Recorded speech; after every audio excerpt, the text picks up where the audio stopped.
শাহরাস্তির রাতজাগা অভিযান। অন্ধকার ভেদ করে মাঠে নামলেন এসিল্যান্ড হিল্লোল চাকমা।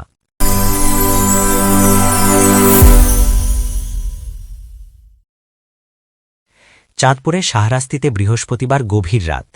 চারপাশের গ্রাম নিঝুম, শুধু মাঝে মাঝে দূর থেকে ভেসে আসছে মেশিনের গুমগুম শব্দ। রায়শ্রী উত্তর ইউনিয়নের খাটোরা এলাকায় কেউ একজন ফসলি জমির মাটি কেটে নিয়ে যাচ্ছে। অভিযোগ এসেছে দিনের পর দিন, কিন্তু কেউ ধরতে পারে না, কারণ সবকিছুই চলে রাতের আধারে।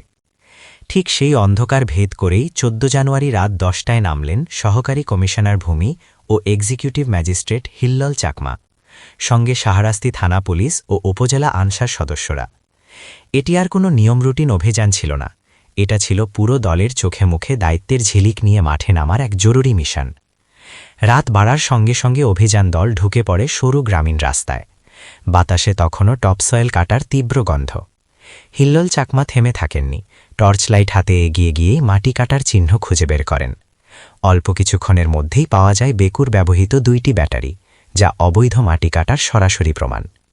জব্দ করা ব্যাটারি দুটি দেখে স্থানীয়রা স্বস্তির নিঃশ্বাস ফেলেন। কেউ কেউ চুপচাপ দূর থেকে দেখছিলেন, অনেকের চোখে মুখে যেন প্রথমবারের মতো ভরসার আলো। হিল্লোল চাকমা সেদিন শুধু একজন কর্মকর্তা ছিলেন না, তিনি ছিলেন এলাকার ফসলি জমি বাঁচানোর এক নীরব যোদ্ধা।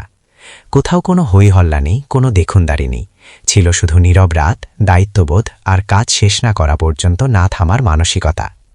প্রশাসনের এমন সময়োপযোগী ও দৃঢ় পদক্ষেপে এলাকাবাসী এখন আশাবাদী, রাত্রিকালীন এই টপ সয়েল কাটার মহোৎসব আর দীর্ঘস্থায়ী হবে না। মানুষের মুখে এখন একটি কথাই ঘুরছে, রাতে সবাই ঘুমায়, কিন্তু হিল্লোল চাকমার মতো কেউ কেউ থাকেন যারা জেগে থাকেন আমাদের জমি রক্ষার জন্য।